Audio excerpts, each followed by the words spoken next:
Right, good afternoon. Happy Friday. Welcome back to another deep dive. Data sheets.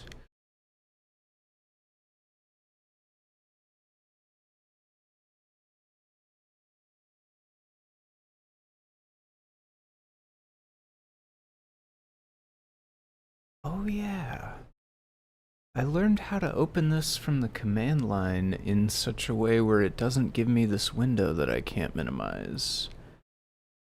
I should remember how I did that. In any case, let's get browser. All right.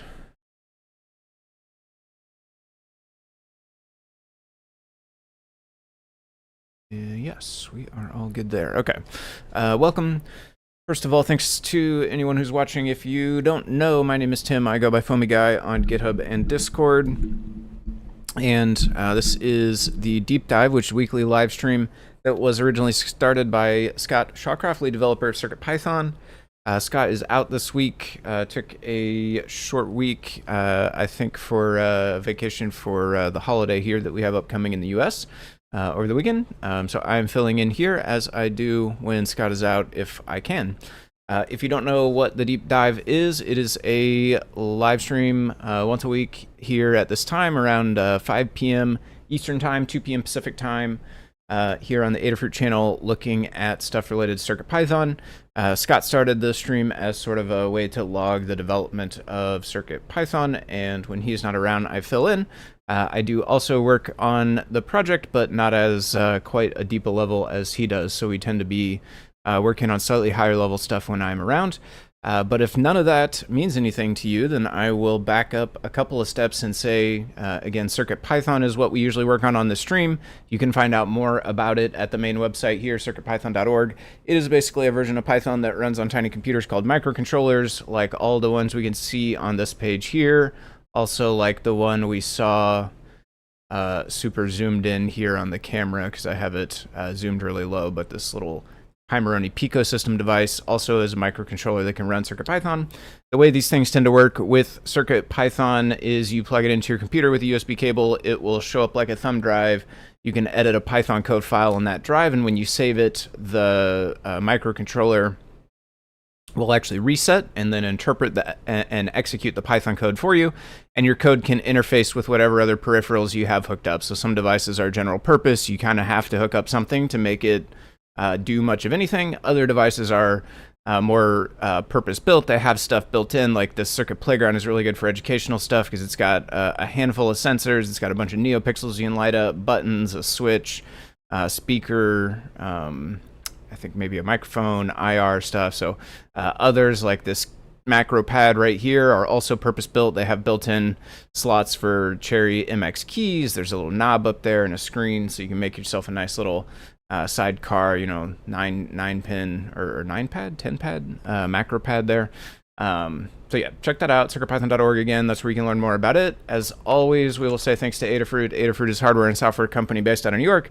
They make CircuitPython possible by paying a team of folks to work on it, including myself and Scott, as well as some others. If you would like to help support CircuitPython and the rest of the open source software that Adafruit supports, CircuitPython is just one of the open source initiatives that they pay people to work on.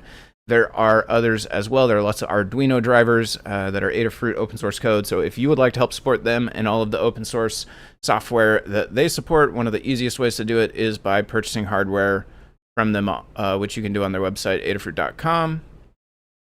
What is up, my friend Mikhail Pokusa over in the chat? It's nice to see you, my friend. Let us jump to here next, and I will tell you what I want to look at today. So for anyone who doesn't know, picogame, this is a new game framework, video game framework for CircuitPython devices.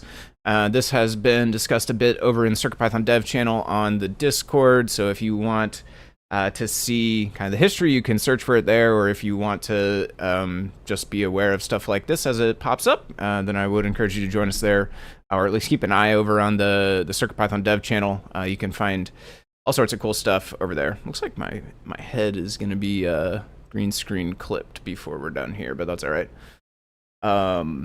So this is a game framework, sort of like picogame. If you're familiar with the Python game framework world, that's picogame is a framework that runs on Python. It allows you to make video games, and they are somewhat portable. Picogame runs under like Windows as well as Linux and Mac. You can use picogame stuff on Raspberry Pis. There's one on JavaScript called Phaser that's a game framework. There's like Godot, I think, started getting popular maybe last year or whenever. One of the other, was it Unity or somebody, started doing some shenanigans with the license or something. So there's lots of these game frameworks that are basically larger libraries, projects that allow you to create games. And this is one for CircuitPython.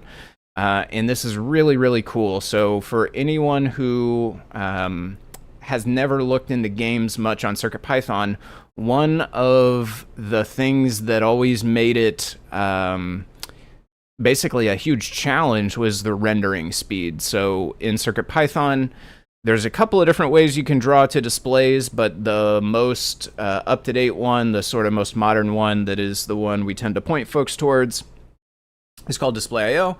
Display.io is very cool. It can do lots of cool things. One of the things that it is not great at, though, is rendering speed or rendering efficiency. It's not super great at lots of stuff happening on the screen, moving around. It's not super great at changing the background of the screen, so like a side scroller as you're running or something like that. Those kinds of things are not super easy, not super possible on CircuitPython under Display.io. But this picogame framework actually comes along with code, a new module that's in the core, which changes under the hood the way that the rendering is working. So this is kind of like an alternative to Display.io, essentially, which sort of exists how a lot of game frameworks exist. If you are building a video game or you're building something that's like extraordinarily rendering intensive, then you can use a game framework. If you're just building an everyday application, then you can use a more traditional just software programming framework, right? You can use tkinter, like any UI framework. You can use web stuff with Proton layer, and also, so there's lots of different ways you can build standard applications. And I think this is kind of analogous in the CircuitPython world. We have picogame that you can use if you really need to squeeze the most out of your rendering, to make like a real-time loop in a game run super smooth at a high FPS.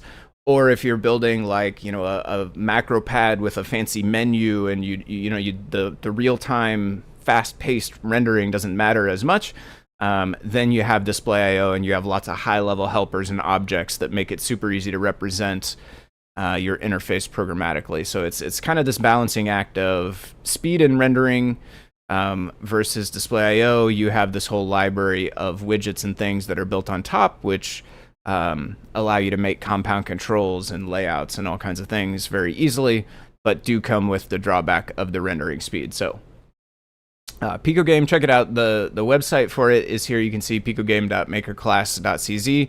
Huge shout out to Smitka on the Discord. They are the one who made this and published it and dropped it in the CircuitPython dev channel recently. So, again, huge shout out to them. Thanks for publishing this. This is super duper cool.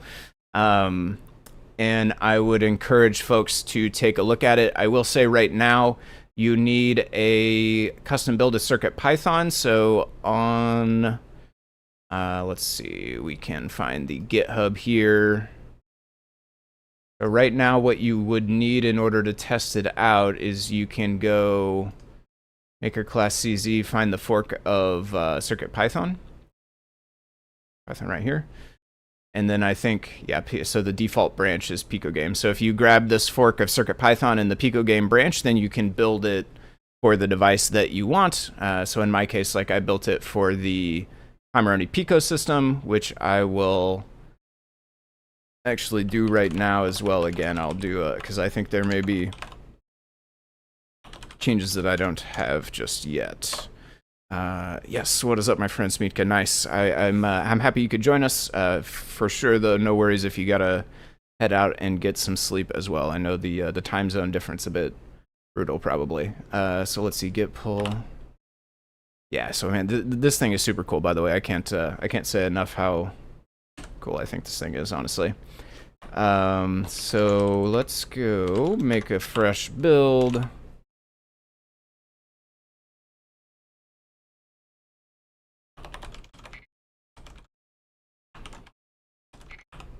Oops. I never know if I need to do a clean all the way or not. Okay, I'm not in the, this thing here. Let's do this. This is another thing. I don't really know why it's like the way it is. Like some projects, the virtual environment saves, and some projects it doesn't. I guess is it just because I never set it somewhere? Usually you can set it like down here or somewhere. Yeah, I did that in the other. I don't feel like I do that all the time though, so it's weird. But anyway, is it just a couple extra defines per board definition? Yeah, what's up, Tithe? It is a bit more than that. So there are a couple of defines to turn it on, right? There's high-level switches like we have for lots of the different core modules.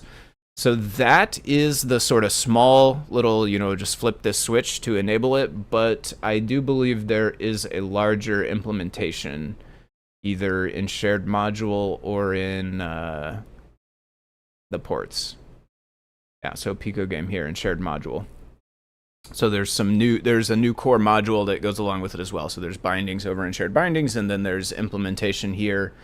And I don't know if there are any customizations or anything in port specific stuff. It looks like there may be as well a little bit. So display in Raspberry Pi port, that could be the new thing maybe for the now. Okay, yeah, there's a little bit here as well, display too. So yeah, so there's a little bit of per port implementation in Common HAL. There's a shared module which has implementation, and then of course the bindings for in shared bindings. Oh, nice. There's a. Oh, let me do this, right? I need to highlight. Building your custom board tutorial now. That's cool. Ah, okay. Yeah, this is very cool. I didn't see this yet.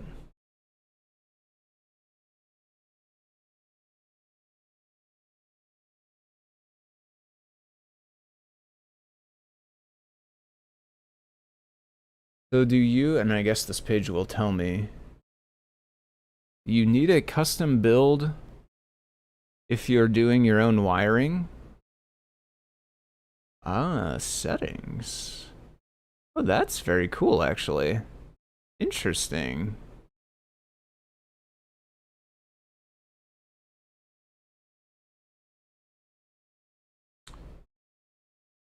Huh. This is actually very cool. Maybe we should steal this for like display IO.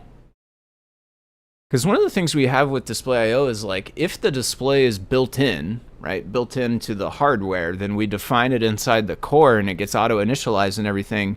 I've always thought it would be cool though if there was some mechanism for like auto setting up displays that aren't necessarily built into the hardware but might be built into the project. So if you have a feather and a TFT feather wing and you put them together and they are one project, then like it might be kind of cool if you had a way to just configure the display to say, I have feather wing such and such, or I have, an ST7789 and the width and height is this. If you could just put this in settings toml instead of having to have the boilerplate in CodePy that's like release displays and initialize the bus and set up the display IO display, sort of like driver instance. This would actually be really cool if there was something in the core that would check for this and then give you board.display.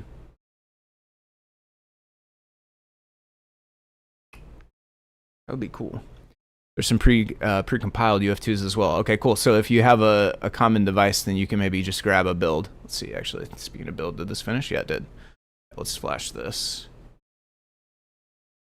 On this one, it's X and then power. So X is the boot button. There is no reset button, but there's a power kerchunk in, kerchunk out button up there. And so you can go hold the boot and then power off and power on.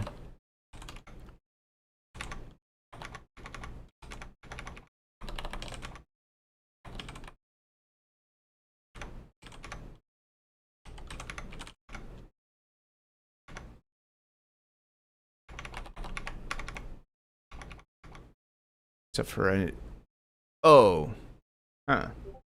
yeah. Except for you do need to actually connect it to the computer. You would like it to be connected to the computer. This one is tricky because it has a battery in it, which I'm not as used to you messing with devices that have a battery. Still did not get it. Oh, also the yes, nice. You need actually both ends of the cable. It's tricky thing sometimes that will throw you off. You do need actually both ends of the cable plugged in.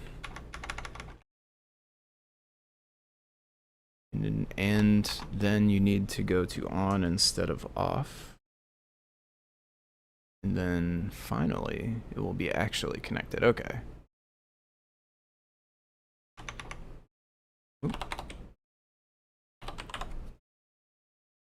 Love the Pico board. Nice. Yeah, hope it's pretty clean to integrate. There's just a picogame and shared bindings plus shared module, no other hacks. Nice.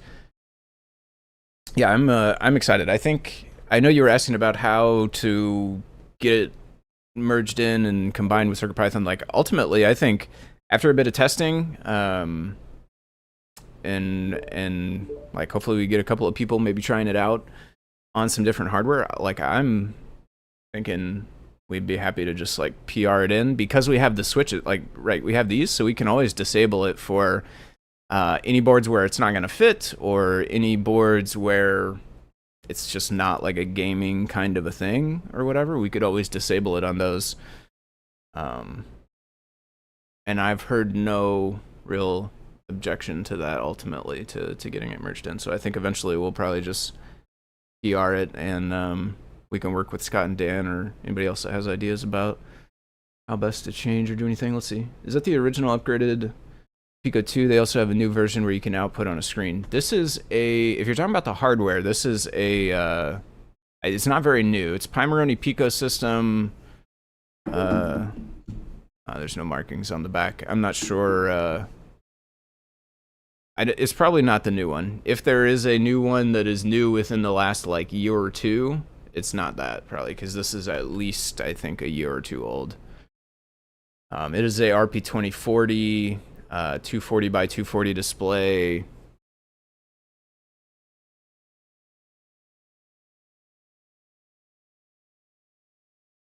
Pimeroni Pico system. I know some of them like reuse the names though, so it's like. Yeah, Pico. So Pico system is what I have, and then Pico board is the one. I think that may either be Smitka's board or is like somehow they know. I'm not sure. I don't want to put the words in their mouth, but I think that is the other sort of like one of the other primary ones that this project supports is that Pico board one, which is I think from somewhere in Europe. I think Czech Republic is where the URL is from, at least if I recall. So we did that. Okay, so I want to actually just jump into the third tutorial. So I've done bounce, although I am going to go back and do bounce again because I think there's been some changes since I did it, but I'm not going to do that one on the stream since it's kind of basic level 1. I did finish Starship the other day, so I am going to go to Quest. I'll show you if anyone's interested. Starship is like asteroids. Here, let me just leave it sitting down. You can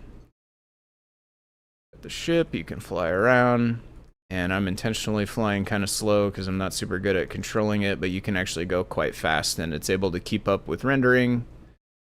And one of the things that like CircuitPython display.io definitely could not do for this is the particles. Like the actual asteroids, the ship, the braking, I think was it Toddbot? Somebody has a pretty good implementation of asteroids in display.io, if I'm recalling correctly.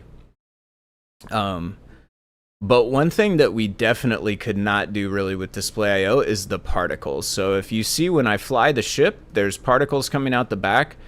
When I hit an asteroid, there's particles for when it breaks. And then also if I collide and then lose a life, which now I will not be able to do because I'm trying to. Are you serious right now? Okay, hold on. Okay, there you go. Down there. So yeah, so if I get hit by an asteroid, there's also particles. So those particles are like out of the question for display. Honestly, we would never really, to the best of my knowledge, without insane trickery, I've never seen anything be able to render that fast like that. With all the rest of the stuff still working, and with nothing really slows down, nothing glitches out, nothing is super torn or anything, right? Like the rendering is honestly crazy. So really good stuff.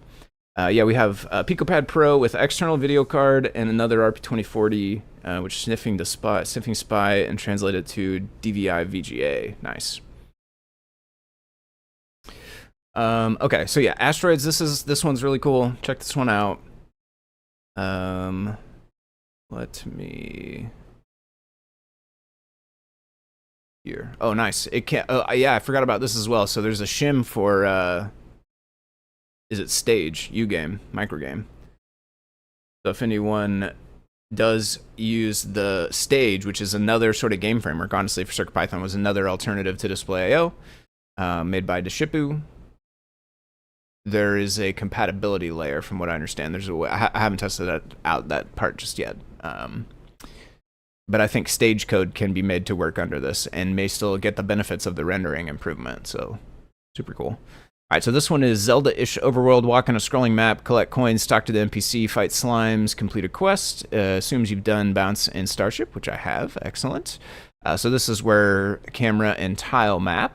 This is very cool. I'm big into I like tile map games as well. I've messed with a tiled game map creator and integrating that into CircuitPython. I made an attempt at a basic game framework based around that, but it didn't handle nearly as much stuff as this.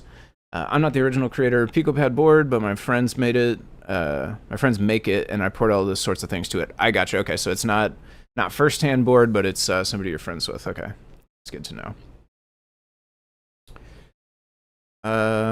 So there is a simulator for this, which is really cool. You can actually run this stuff on the PC.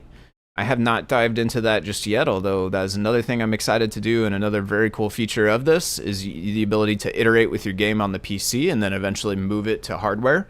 This is very cool. I've been mostly still just testing directly on hardware myself thus far. So let's read through this bit. So this is step 1, world, bigger world than the screen. Okay, so we're going to look at like camera stuff, probably scrolling around. Picogame setup, return scene and 2 buffers, scene plus 2 reusable strip buffers. The scene holds those buffers, so early step unpacks just the scene. Early steps in the tutorial, I think that means, gets just scene, and then these are sort of throwaway underscore, which is typical Pythonism. We unpack those in the later steps. For the dialogue, ASCII map becomes tile map. 480 by 320, so that's larger. The screen's set to 320 by 240, so that's larger. We'll have to modify that as well for my screen, because it's a little bit smaller. Let's see, shape, the tile set colors builds the tile set, grass path, tree wall doors. The hero is a sprite whose look comes from a bitmap. And worth noting, bitmap here is bitmap like picogame bitmap class, which does differ from display.io bitmap class. Scene set view offset, choose a visible window. Okay, so like where the camera's located, I think. Hero lives in the world coordinates, yeah. The view offset decides where it lands on the screen. And all the tutorials come with this sort of the conclusion here of what you'll see when you run it. You get a patch of the world with the hero centered. And so we could try this out. We can edit the map as well. So I'll copy this, and I will go to my device. It's in a random driver I was looking at. PR for earlier.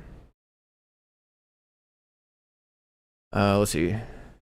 David Gladys says, acquired one, gave it another one to a kid. Just because CircuitPython was supported, it's usually a criteria for me. New and shiny, and with the CircuitPython firmware. Nice. Here. Maybe we need to... Okay, maybe we'll just jog the cable or something. This cable, I think, has been... honestly on the fritz. I'm thinking it may be time for a retirement.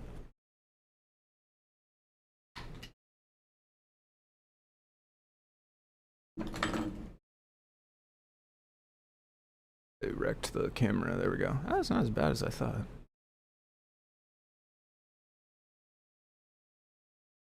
That cable, I think it may be a little too bendy for its own good. It's bendy, which is actually nice because it doesn't get kinked up or anything if you put it in a circle, but I think it may be wearing its way through the internal wires a little bit, and so now the data lines don't work always. Going, so I want to let me save. Let me try just disconnect, reconnect.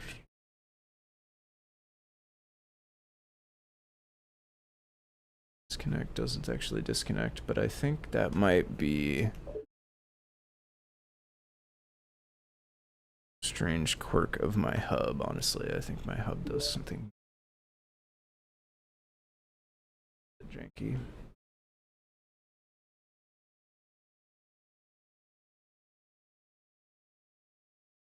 There we go. Yeah, so if that doesn't work, then we'll just format real fast. That usually fixes it. Okay, so we got the code. I will change the size real fast for my display, which is 240 by 240. And there may be, is there going to be anywhere else where we need to change? No, I think we may be good with that. I'm going to say maybe the camera or something else might need it, but not look like it. Oh, and then I think I have auto reload off. Should have chose this.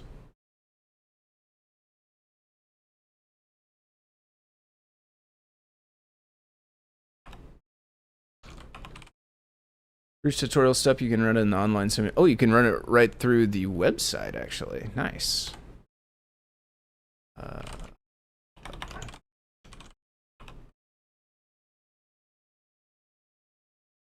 Okay, there we go. Nice. Have, well, yeah, right, no movement hooked up just yet, right? So we're in the middle of our scene basically here.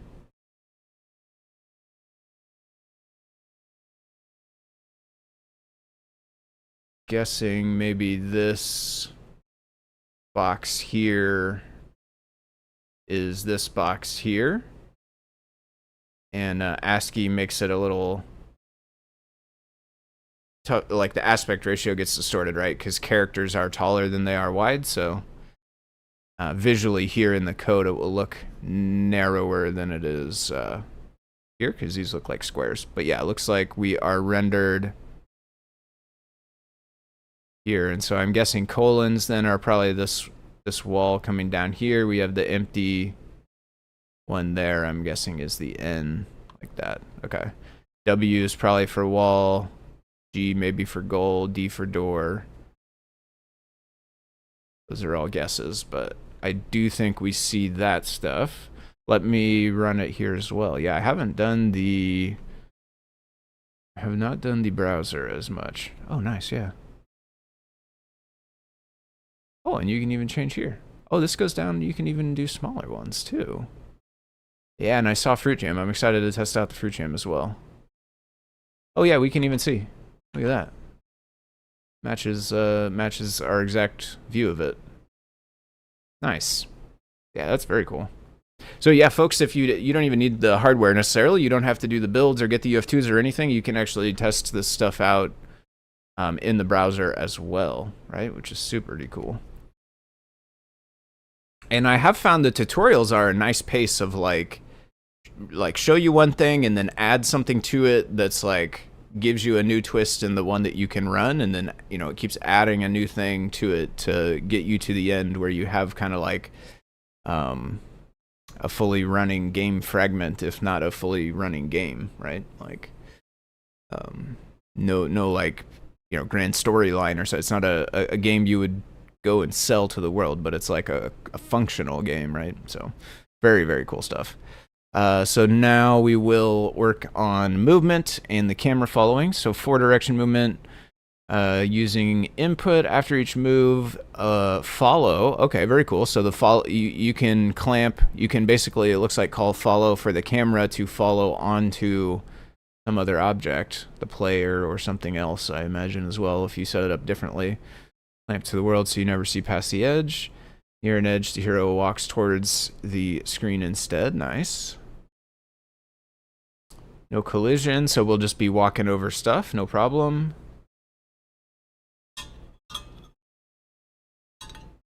All right, I'll do both here. We'll try it in the browser for a preview. We'll switch to this so we're the same. And then what is this one? Does it do arrow keys, actually? I'm not sure. Yeah. Oh, okay, so you know the direction of the player as well. That's cool. So if you had a sprite, like, obviously right now we just have a box, right? But, if you go look on itch.io or you go make your own sprites, right? Oftentimes you'd have one sprite for each direction. You could easily swap it out like that. Very cool. And then, yeah, like we said, there's no collision yet, so we could just walk over the walls and stuff. D-pads are... D-pads are a challenge for me. My D-pad is split, which makes it a little bit weird.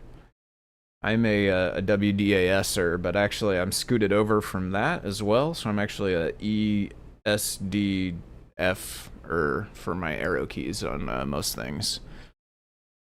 I have a weird keyboard. All right, let's run this on device as well. This one, we'll make sure it works over here. And I'm going to stop after this, not stop, but after this one, I'm also going to take a scroll through the code as well. Just kind of run through, make sure that it's all making sense in my head and stuff. Yeah, cool. Here we go. This is all good. And again, no collision just yet, but we can run around just fine. We can go all 4 directions. We can go diagonals. We can walk on water, do all this fun stuff. Okay. If I remember correctly, step 1 renders the map. Yeah, that's totally right. Yep. Okay, so let me scroll through this code real fast. Just take a quick run through, read through, take a look at what's going on here. So we do have, I didn't update that this time. So we could actually run off the edge probably. Or is it not going to do it because of the camera? The camera might actually save it. I think the camera actually saves it. So there's no collision, so there's nothing stopping me from just going outside the map. With the, I almost said with the Altoids, with the asteroids, if I forgot to update that, it would still work. It would just let you fly outside the visible area. Oh, it does change. Did it change? Or is that the same? I'm not confident. I think maybe it revealed more of this is what it did. Okay, let's take a look at the code. We have the size. We have the size of the tiles, I think is what that is. We have the speed. We have the map. Of course, this is strings here, but like you could feed this in from a data file if you wanted ultimately, right? If you're going to build out your game further, you could use a traditional mapping software like Tiled, can export to JSON. You can import that. Map columns and rows.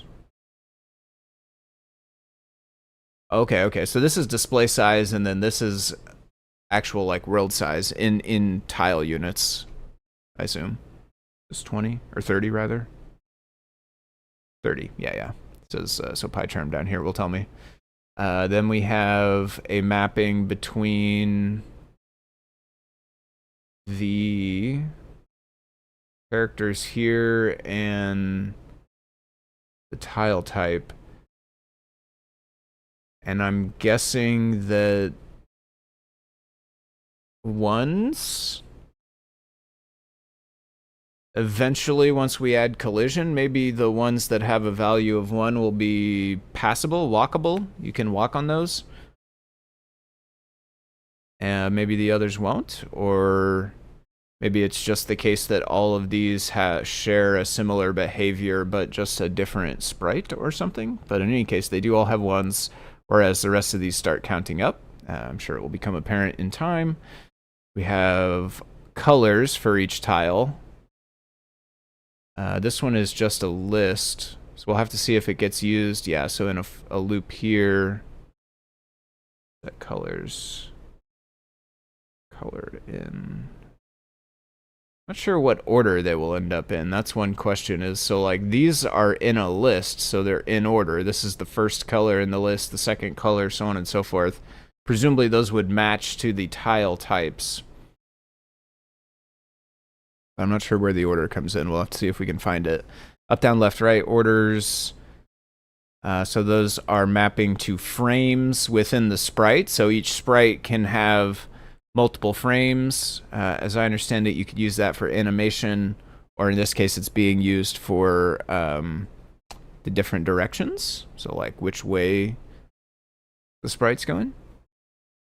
And just like the thing said before, the early examples, we get the scene, we throw away the buffers. Scene creates the background for us with a solid color. Initialize the buttons. Initialize the clock. I think this is for maybe FPS rate, if I recall correctly. Let's see. Well, no, maybe that probably wouldn't be FPS rate. Or if it would, maybe this one was different, because this one I thought, yeah, it did say 60. But maybe it'll go higher. Maybe that's like a minimum. Not sure. That could be something else. Tile set colors. So this is what will... Tile set colors. This is what will... This is the one that does the rotations?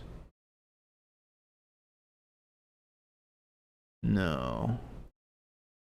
What? No, I don't think so. This is something different. Shape.tileset colors. Tileset. Tileset colors. Let's look at the documentation real fast.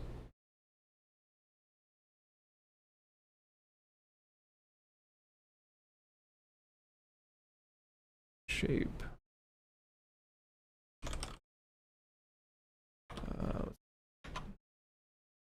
Tileset colors. I swear I saw this one somewhere. Well, I guess though it's from Shape, which is actually just Python code. It's the easiest way I know to get here, actually, is we can just... Well, actually, I think there's a link down at the bottom of the main page.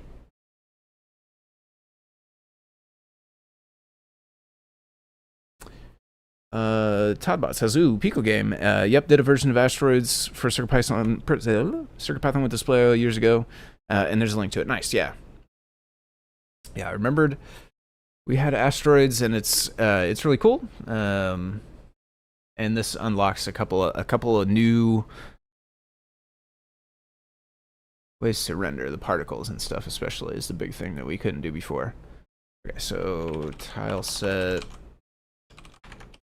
color. So tile set bitmap, frame 0 is empty, frame 1 is a solid fill of color 0, I to 1. Reads the value, 0 is empty, and 1 to n are colored tiles.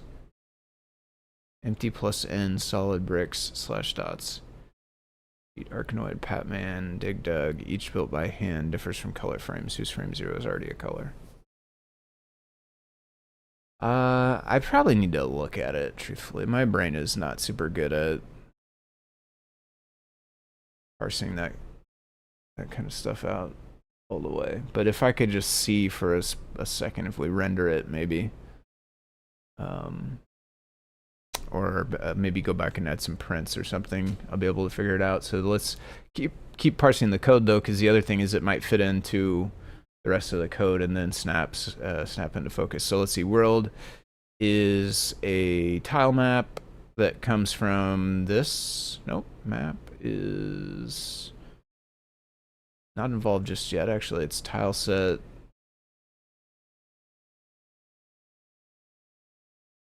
Yeah. Which is what we created there. So that is our multiple tiles. Hero has a size. Loop over all of the rows and columns, and then get the character for the current one.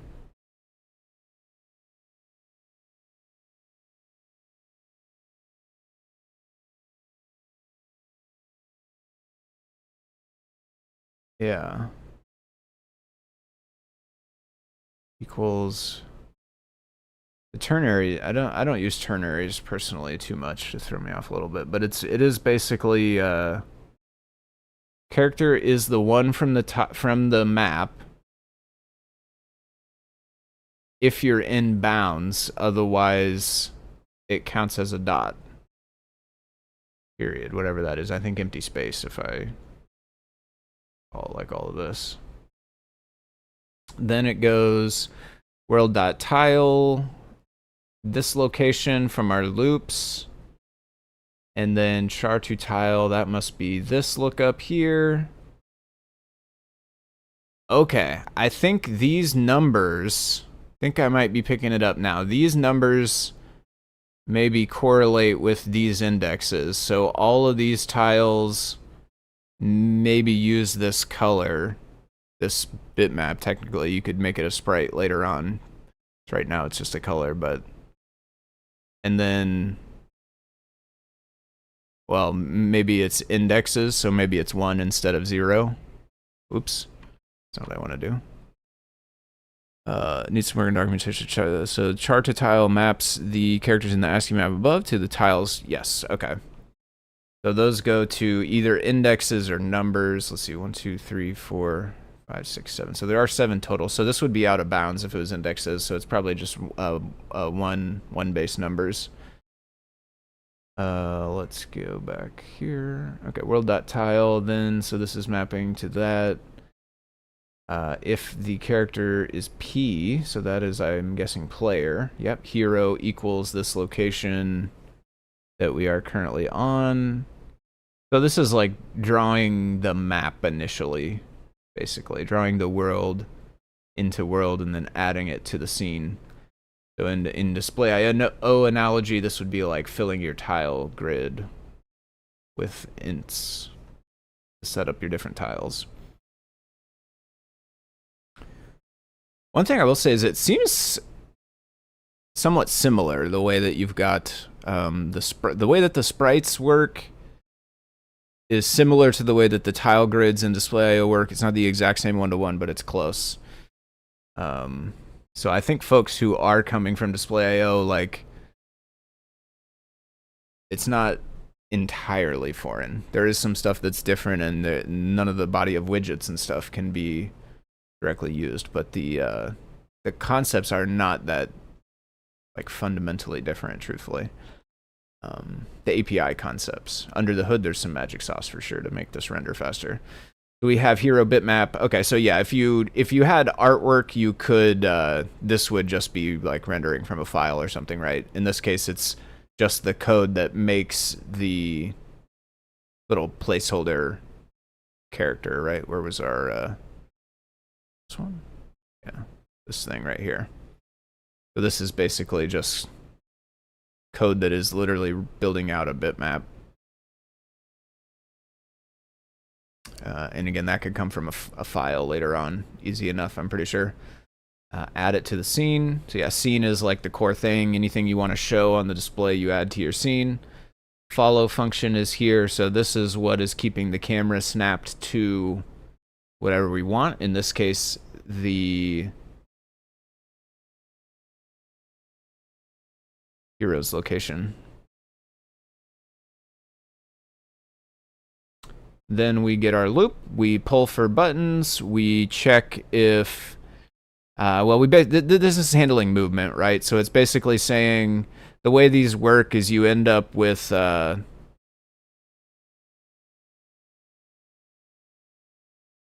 what is it? You end up with either 0 or 1 when these are, I think you end up with 1 when these are pressed, 0 when they're not. So this is getting set to either 1 or -1 if either right or left is pressed. It'd be -1 if left is pressed and +1 if right is pressed. So move to the right, just like display.io. Bigger numbers go to the right. Similar here as well. Bigger numbers vertically go down, smaller numbers go up. So this is the delta of how far we want to move, and then this would be actually applying the movement here. And then this is changing the sprite frame. So remember here we had the sprite that actually points in the direction you're going with its like line here. This would be like the direction you're facing.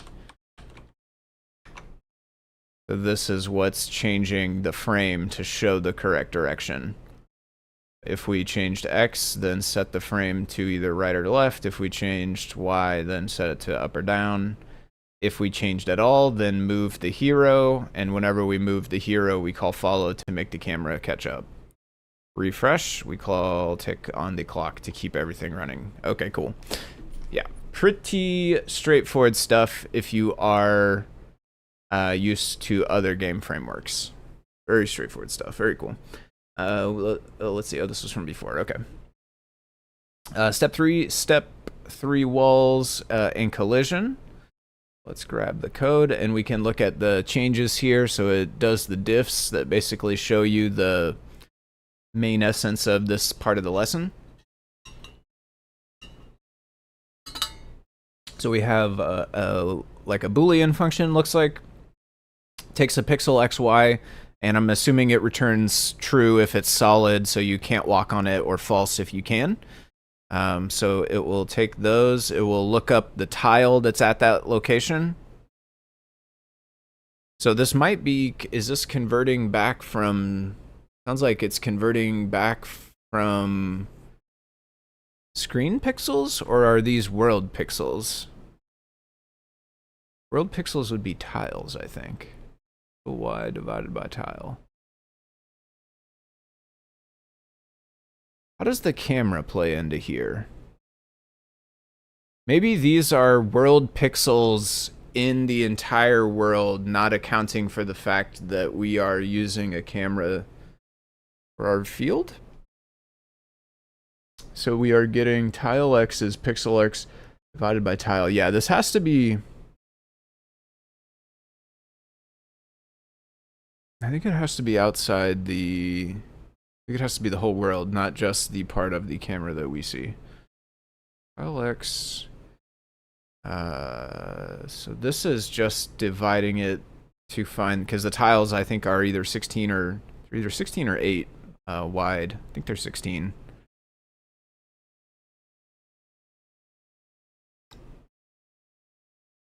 False and true. Solid at... So yeah, just...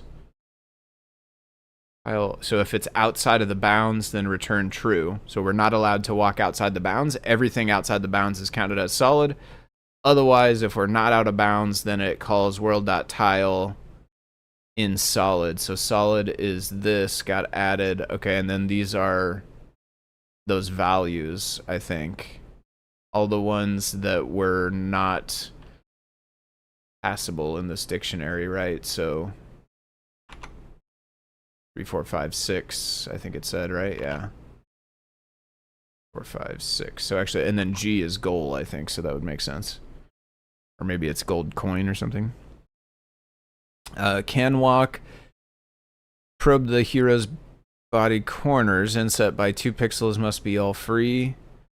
So can walk is basically going to probably be calling this 4 times to make sure, to make sure that the character is allowed to move to this pixel location. And if this returns true, then the character is allowed to move there. It's not going to intersect any walls. If it returns false, then it does intersect a wall, so it won't allow the character to move there, if that's what you programmed it to do. Here inside of our loop is where we use that stuff. So delta... If we were moving based on the buttons, if delta X has a value and we're allowed to walk in the place where we're going, then we actually move the hero and we set moved to true. Same thing for Y here. If we're going up and down, we move. And then if we did actually move, we follow to make sure the camera keeps up. Cool. We could... It might be nice for this one to be called camera follow or something, just to call out that it does that it is affecting specifically the camera. Let's run this. I'll change it to 240 here as well. Let's do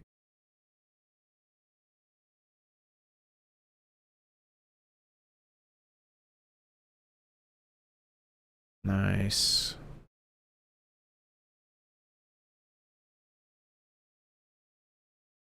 So on this one, we can't go through it. Up here, we can, though. Are we supposed to be able to get through this thing? Is this a wall? Can't go in there. I don't know if we've done doors just yet. No, I think doors are not in what we've done just yet. Are these supposed to be walls? We can go to there. Cool. Okay, so we can see. Let's check out of bounds. Yeah, so out of bounds is working as well. It's not letting us get past this wall on the edge. Let me look at this code real fast. So we have, what are these walls? These are colons. Maybe that's a path. Oh, but this has a lot of colons in it. Shoot. Actually, interesting. Oh, there it is. Okay, colons. 2. So it's not in the list that says collisions, because that was solid here. So it's not meant to be that. So I'm guessing path is what that is. Okay. Cool. Yeah, and then we just stepped through this code, the new parts of this code. So this is all making sense. This is working good. Let me go in here. Look at this one. Let me just make sure the walls behave the same here. I'm sure there's no reason why it wouldn't, but yeah, there we go.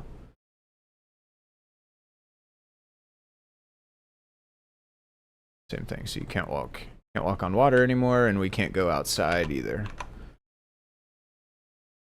And theoretically, even if we had, because there's that, so there's actually 2 things keeping us in bounds right now. There's this wall of the darker green, but there's also the logic in the function. Like if we went and changed this, I think we would still not. We would still be able to. It would still keep us clamped in. It would still keep us from going out, I think. Oh, right. I don't want to pick that up. Okay, so now there's a gap. But yeah, we still stay in bounds. We still can't go just outside the edge. And that is the logic in that function that we just looked at. So in here, this right here. Checking for inbounds or out of bounds. Anything out of bounds is solid, i.e. can't be walked on. Cool.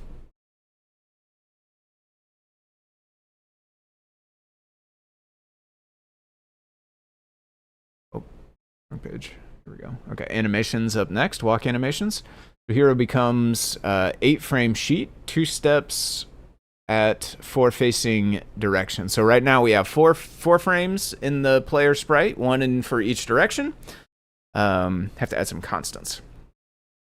So right now we got 4 sprites, 1 for each direction, and this is going to change it to 8. So we double for, so each direction will actually have 2 different frames, 1 steps, and I'm guessing it will try to show like footsteps or something. So here, and again, this is all, I can't super de-duper follow in my head all of this without looking at the bitmap, but I can grok that it's essentially pixel painting a bitmap with different stuff, and then setting up multiple sprites this time around for each one. So first 2 sprites are down, next 2 sprites are up, next 2 are left, next 2 are right.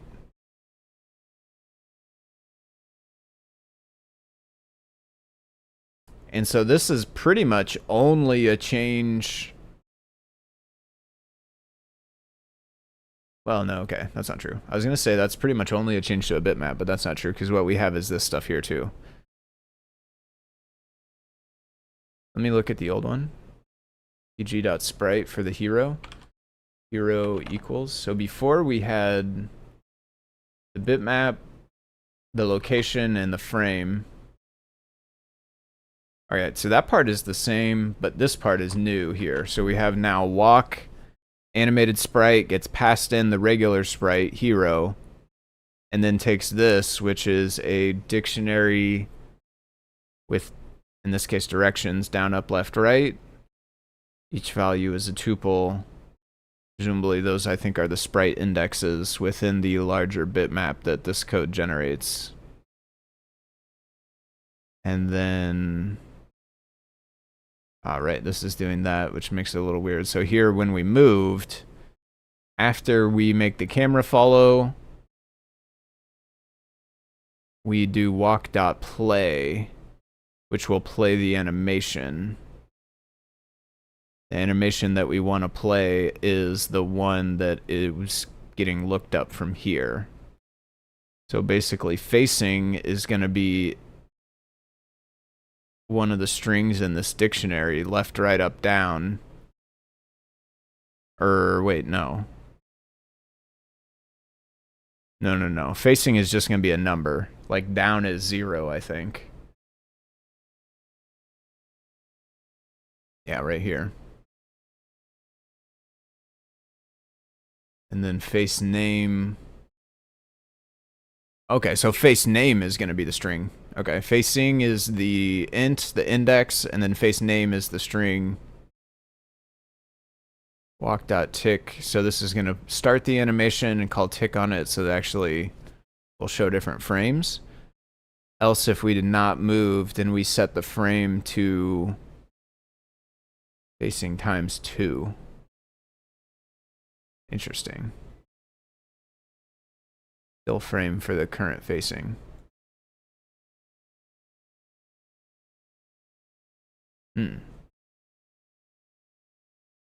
Oh, well, no, but these are all 8.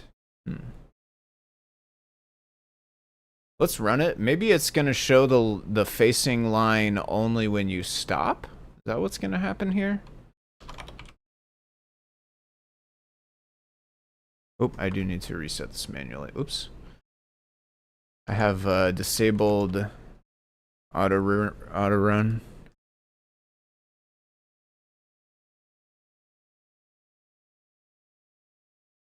No, it shows always.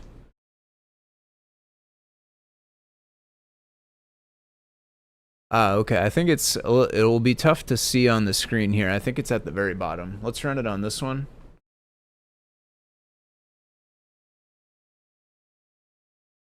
And it did look like maybe, well, no, because this one does still have it.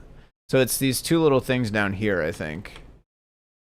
Yeah. Okay, so those are animating as you move, and then when you stop, they don't keep going. And it looks like they always go back to the one where they are farther apart.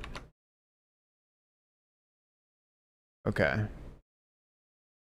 So that is what must be doing that. I don't... Facing times 2.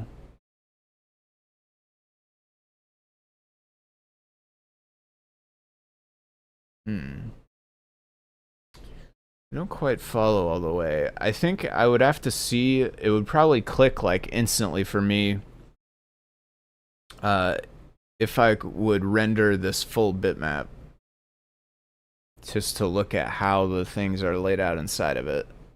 Because then I could start to piece together how that reconciles with this. The times 2 I don't quite get here. Frame equals facing times 2. So like if we were facing down, down is 0. 0 times 2 is still 0, so that wouldn't change anything.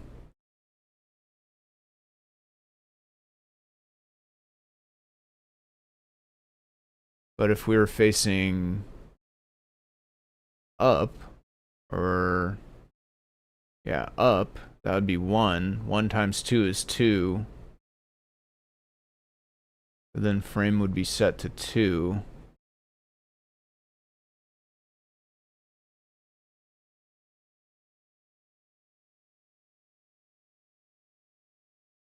but we never get the frame set to 1, and well, we never get the frame set to anything even. So the even frames must be the ones where the feet are close together. Okay. All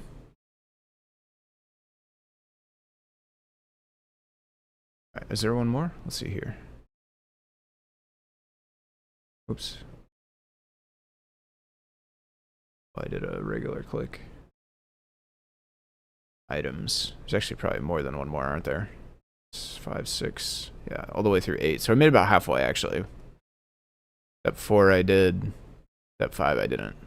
Walk animation next. Okay, yeah. All right, so items would be next, and a HUD, then NPC, then combat, then quest. But that's going to about do it for the time slot we have today. We'll stream about an hour here for the deep dive. So, if anyone has last minute questions, comments, ideas, things they want to share, now's a good time to get those in. Huge thanks again to Smitka. This is really, really cool. I will keep playing with it. I'll make it through the other half of this tutorial. I'll try to do it this weekend, but I'm not sure. It may be maybe next week. I will leave feedback for anything I find. So far, this is all looking good, though. I think, honestly, you've made a bunch of improvements in the last couple of days. And this is looking great to me. For anyone else who wants to check it out again, picogame.makerclass.cz. That's the main website with getting started and everything is there. The docs are there. The tutorials are what I'm working through. These ones here, the quest, the number 3 is the one I'm on.